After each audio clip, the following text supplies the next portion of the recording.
Ay mga kaibigan, mga kamamis at mga kadadis ko, nandito po ulit tayo sa ating gulayan. At tingnan nyo naman, kaka-harvest lang natin ng sitaw. Pero, ayan, meron na ulit tayong makukuha ng mga sitaw. Kasi, ayan, tingnan nyo, ang lalaki na ulit ng ating mga sitaw. Ayan, ang hahaba nila. Ayan pa. Ang dami na po nilang sitaw. Kakukuha lang natin, ayan nag-anuhan na uli sila, pwede na ulit natin itong kuhanin. Ayan tingnan nyo naman, ang ganda-ganda ng ating mga sitaw dito. Ang lulusog nila. Ayan, dito pa. Ayan, inayos ko nga kasi matinding kumapit ang ating upo, pinupuluputan sila. Ayan, kaya inayos ko. Ang ano pa naman, ang ikting niyang kumapit. Yan. Tapos, tingnan nyo naman mga kaibigan ang ating mga kamatis. Ayan, ang ganda-ganda ng kamatis natin. Ang laki-laki ng ating kamatis. Ayan. Tapos yung iba, ayan, ano na rin sila. Hinog na rin sila. Ayan. So, meron na tayo ulit ma-harvest na mga kamatis. Ayan. Pero yung mga medyo madidilaw na tsaka medyo mapupula na, ang kukuhanin natin. Pero yung hindi pa na katulad nito, ayan, medyo may berde-berde pa, hindi muna natin kukuhanin. Talaga yung sitaw natin, ang bibilis nila lumaki. Nakakatuwa naman. Tignan nyo, ayan. At ito pong ating ampalaya ay pwede na rin natin siguro itong kuhanin. Ayan, kukuhanin ko na rin to kasi pwede na to.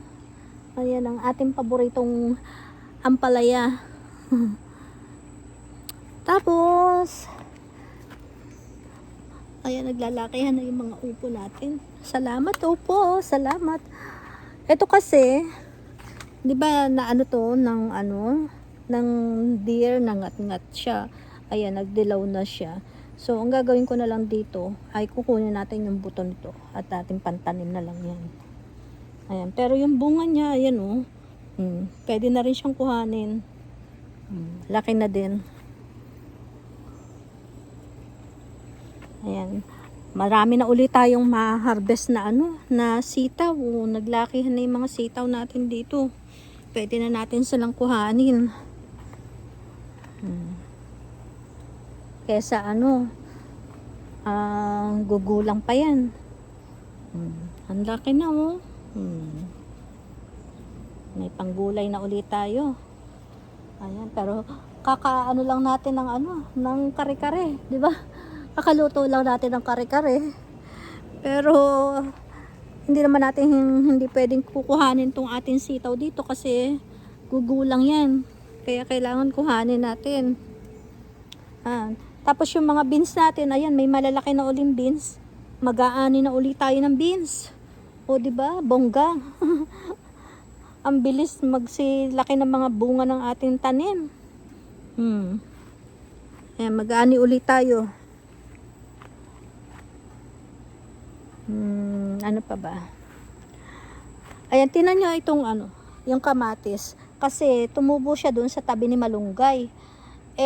Maano yung malunggay natin. Bali, ito ay 1, 2, 3, 4 na puno ng kamatis yung nakatabi sa malunggay natin.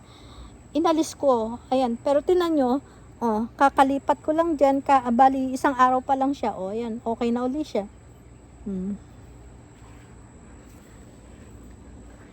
Andito pa yung isa. Maayos na uli sila.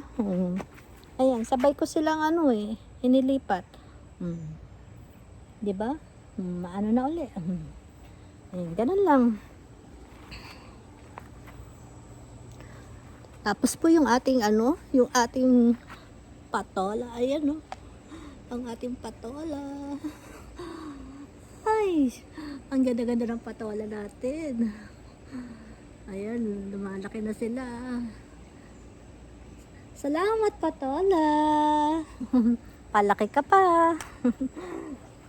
Ayan, Ganda kasi yung ano, kinakausap din natin yung ating mga tanim. Oh. 'Di ba? Tapos itong ating ano, melon, ayan, nag-aano na rin siya. I think ano na siya, magbubunga na siya kasi meron na siyang ano, may bilog na siya eh. Na parang ano na, magiging prutas na. Ayan may bilog na siya doon. Tsaka dito sa ano, ayun ayan. Tapos yung ating talong, ayun. Silipin nga natin ng ating talong. Pasilip talong. Tingnan natin kung malaki na yung ating talong dito.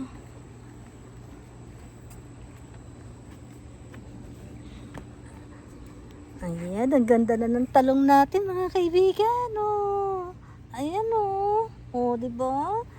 Malaki na yung talong natin. Ayan, thank you talong.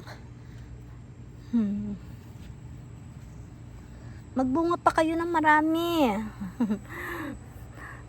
So, yung mga chicharo po natin ay patuloy pa rin po na namumunga.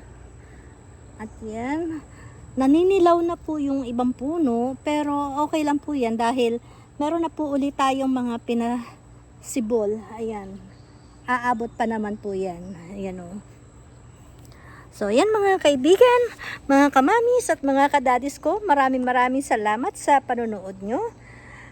Huwag niyo pong kakalimutang mag-like at mag-share po ng ating video.